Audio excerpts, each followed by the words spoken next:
नमस्कार, JMP weather channel पर आप सभी दर्शकों का एक बार फिर से स्वागत है। हम आज की वीडियो में जानेंगे मानसून और मानसूनी बारिश के बारे में। किस प्रकार से मानसून भारत में दस्तक देता है और मानसूनी बारिश किस प्रकार से खरीफ और रबी फसलों को प्रभावित करती है, जो उस किसानों के लिए वरदान साबित होती है। दक्षिण पश्चिम मानसून की बात की जाए तो जो मई और जून में बंगाल की खाड़ी और अरब सागर में चलने वाली हवाएं जब दक्षिण पश्चिम हो जाती है, भूमध्य रेखा को पार करते हुए, इसे ही दक्षिण पश्चिम मानसून कहा जाता है। जब सूरज उत्तरायण होता है तो आईटीसी जेट का क्षेत्र भूमध्य रेखा से होते हुए भारत की तरफ बढ़ता है।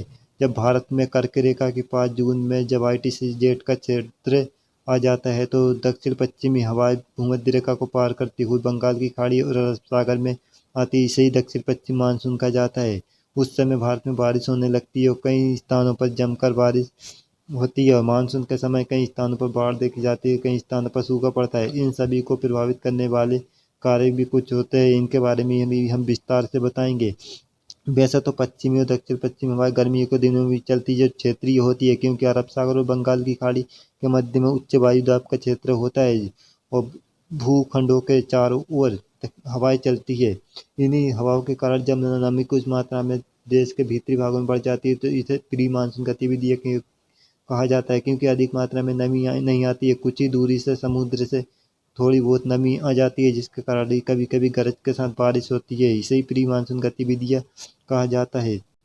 दक्षिण पश्चिम मानसून को प्रभावित करने वाले प्रमुख कारकों में से एक है लानिना और अल नीनो की स्थिति। जो इंसो स्थिति होती है जो प्रशांत महासागर के पूर्व में दक्षिण अमेरिका के आसपास समुद्र के तट का तापमान जब अधिक और कम हो जाता है तो इसे लानिनो और अल नीनो की स्थिति कहा जाता है। इसके कारण ही मानसून ज़्यादातर प्रभावित होता है, क्योंकि लानिनो की स्थिति में तापमान घट जाता है और अल नीनो की स्थिति में तापमान बढ़ जाता है। इसके कारण ही दक्षिण पश्चिम मानसून काफ़ी रूप से प्रभावित होता है। अब बात करते हैं इंडियन ओशन डाइपोल की, जो प्रशांत महासागर से आने वाली दक्षिण पूर्वी हवाओं को प्रभावित करता है। जब अफ्रीका महाद्वीप के तटों के तापमान बढ़ जाता है, जो पॉजिटिव स्थिति कहलाता है, यानी मानसून के लिए पॉजिटिव स्थिति होती है, जबकि नेगेटिव स्थिति में इंडोनेशिया के आसपास बंगाल की खाड़ी के दक्षिण पूर्व और प्रशांत महासागर के पश्चिमी भागों का तापमान बढ़ जाता है। इस स्थिति में भारत में होने वाली बारिश भी प्रभावित होती है। आइए जानते हैं दक्षिण पश्चिम मानसून के आगमन की सामान्य तिथि के बारे में। तो सामान्य दिनांक की अगर बात की जाए दक्षिण पश्चिम मानसून की, तो 15 मई से ही अंडमान सागर के आसपास बंगाल की खाड़ी में दक्षिण पूर्वी क्षेत्रों में हिंद महासागर से लगे हुए भागों में दक्षिण पश्चिम मानसूनी हवाएं चलने की शुरुआत हो जाती है और 22 मई आते आते अंडमान निकोबार द्वीप समूह थाईलैंड में दक्षिण पश्चिम मानसून की शुरुआत हो जाती है। इस प्रकार बंगाल की खाड़ी से होती हुई दक्षिण पश्चिम मानसून की शुरुआत होती हुई 26 मई तक थाईलैंड को पार करती हुई श्रीलंका तक दक्षिण पश्चिम मानसून प्रवेश कर जाता है और बंगाल की खाड़ी के मध्य में 1 जून तक मानसून पहुंच जाता है। इसी प्रकार केरल में, यदि भारतीय भूभाग में सबसे पहले केरल में दक्षिण पश्चिम मानसून की दस्तक होती है और तमिलनाडु के दक्षिणी भागों में भी मानसून पहुंच जाता है। म्यांमार में भी आधे भाग तक दक्षिण पश्चिम मानसून पहुंच जाता है। 5 जून तक गोवा तक दक्षिण पश्चिम मानसून पहुंच जाता है। तिरुवनंतपुरम होते हुए बेंगलोर, चेन्नई समेत कई स्थानों पर दक्षिण पश्चिम मानसून पहुंच जाता है। 5 जून तक ही पूर्वोत्तर राज्य के असम, अरुणाचल प्रदेश, नागालैंड, मणिपुर, मिजोरम, त्रिपुरा में भी मानसून पहुंच जाता है।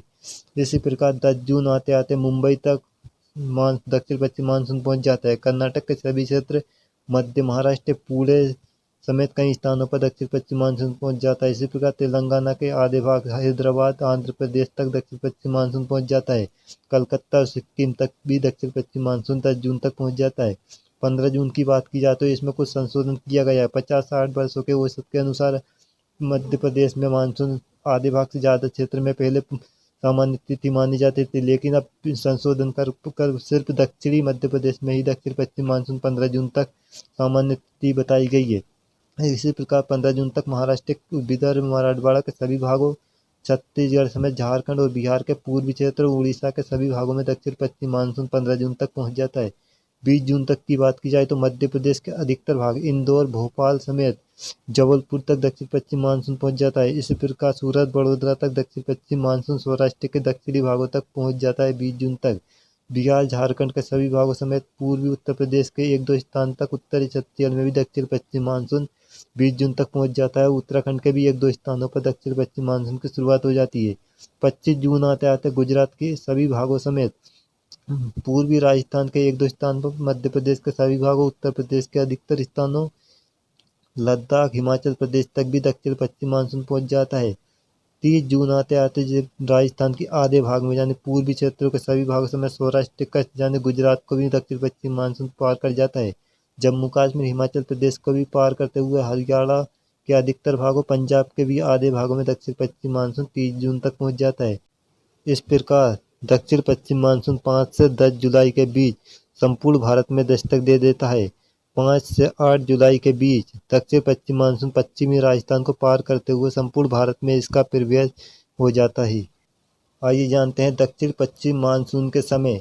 1 जून से 30 सितंबर तक होने वाली देश के तमाम राज्यों में औसत बारिश के बारे में तो कई राज्य ऐसे हैं जहां पर 40 सेंटीमीटर से भी कम बारिश होती है, जबकि पश्चिमी राजस्थान में तो 25 सेंटीमीटर से भी औसत बारिश कम होती है। यानी कि हमारे जहाँ होने वाली बारिश का एक महीना सिर्फ जून सितंबर में होने वाली बारिश के बराबर ही पश्चिमी राजस्थान में साल भर बारिश होती है। अगर उत्तर भारत के एक एक राज्य से शुरुआत करते हैं तो लद्दाख के कई क्षेत्रों में औसत बारिश 30 सेंटीमीटर से भी कम होती है, जबकि जम्मू कश्मीर में 30 से 50 सेंटीमीटर तक आंकड़ा है औसत दक्षिण पश्चिम मानसून के समय होने वाली बारिश की। यानी 1 जून से 30 सितंबर के बीच हिमाचल प्रदेश में भी 50 सेंटीमीटर तो कहीं 100 सेंटीमीटर को भी बारिश हो जाती है, जहाँ पर कुछ अंतर पाया जाता है। उत्तराखंड में भी 100 से 150 सेंटीमीटर तक बारिश मानसून के समय में हो जाती है, जबकि पंजाब हरियाणा के भागों में 40 से 70 सेंटीमीटर तक की औसत वर्षा है, जहाँ पर कई स्थानों पर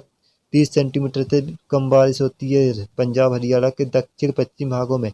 जबकि दिल्ली में 50 से 70 सेंटीमीटर तक औसत बारिश हो जाती है, जबकि उत्तर प्रदेश के तराई वाले क्षेत्र, पूर्वी क्षेत्रों में 100 सेंटीमीटर तक भी बारिश हो जाती है, जबकि दक्षिण पश्चिमी बुंदेलखंड क्षेत्र और पश्चिम उत्तर प्रदेश के दक्षिणी भागों में औसत बारिश सिर्फ 50 से 60 सेंटीमीटर तक ही दर्ज की जाती है। अगर पूर्वी भारत की बात की जाए तो बिहार के उत्तर पूर्वी क्षेत्रों के एक दो स्थान पर, गांगे पश्चिम बंगाल के तटीय भागों में और उड़ीसा के उत्तरी क्षेत्रों में बारिश 150 सेंटीमीटर को भी पार कर जाती है कुछ स्थानों पर, जबकि बिहार, झारखंड, उड़ीसा, पश्चिम बंगाल के बाकी क्षेत्रों में औसत बारिश 100 से 120 सेंटीमीटर तक दर्ज की जाती है। सिक्किम सहित असम, मेघालय की बात की जाए, अरुणाचल प्रदेश, त्रिपुरा की बात की जाए तो जहाँ पर औसत बारिश 200 से 300 सेंटीमीटर को भी पार कर जाती है। जहाँ पर सर्वाधिक वर्षा मौसिनराम और चेरापूंजी में पाई जाती है, जो विश्व में एक रिकॉर्ड है, जहाँ भारत में ही सर्वाधिक वर्षा वाले क्षेत्र मेघालय में पाए गए हैं। अगर इसके अलावा भी पूर्वोत्तर राज्य के बाकी क्षेत्रों में भी 150 सेंटीमीटर से अधिक बारिश ही दर्ज की जाती है। अगर दक्षिण भारत की बात की जाए तो तमिलनाडु, कर्नाटक, रायलसीमा के कुछ ऐसे क्षेत्र है जहाँ पर 40 सेंटीमीटर से भी कम बारिश दर्ज की जाती है। तमिलनाडु के दक्षिणी तटीय भागों में तो कई स्थानों पर तापमान बारिश 20 सेंटीमीटर से भी कम पाई जाती है, जहाँ पर उत्तर पूर्वी मानसून के समय जरूर इन इलाकों में बारिश हो जाती है, जिससे वर्षा यहाँ पर पूर्ति कर देती है। जबकि पश्चिमी ढालों की बात की जाए, दक्षिण भारत का केरल, तटीय कर्नाटक में 200 सेंटीमीटर को बारिश पार कर जाती है, जहाँ पर औसत से अधिक औसत बारिश बहुत ज़्यादा है। अगर पश्चिम भारत की बात की जाए तो कोंकण, गोवा, दक्षिण गुजरात में भी 200 सेंटीमीटर को औसत बारिश पार कर जाती है दक्षिण पश्चिम मानसून के समय। गुजरात में भी सामान्य बारिश की बात की जाए तो 50 से 100 सेंटीमीटर तक बारिश हो जाती है, जबकि सौराष्ट्र, कच्छ में 40 सेंटीमीटर से भी कम बारिश रह जाती है। राजस्थान के पश्चिमी भागों में तो कई स्थानों पर 20 सेंटीमीटर से भी कम बारिश होती है, जबकि पूर्वी क्षेत्र में 50 से 80 सेंटीमीटर तक बारिश हो जाती है। मध्य प्रदेश में 80 से 150 सेंटीमीटर तक भी बारिश हो जाती है, यानी यहाँ पर भी मानसून के समय अच्छी बारिश होती है, जबकि छत्तीसगढ़ में 150 सेंटीमीटर तक सामान्य बारिश हो जाती है दक्षिण पश्चिम मानसून के समय, जबकि दक्षिण छत्तीसगढ़, विदर्भ के पूर्वी क्षेत्रों में 150 सेंटीमीटर को भी पार कर जाती है औसत बारिश। विदर्भ समेत तेलंगाना के भी कुछ भागों में औसत बारिश 80 से 150 सेंटीमीटर तक दर्ज की जाती है।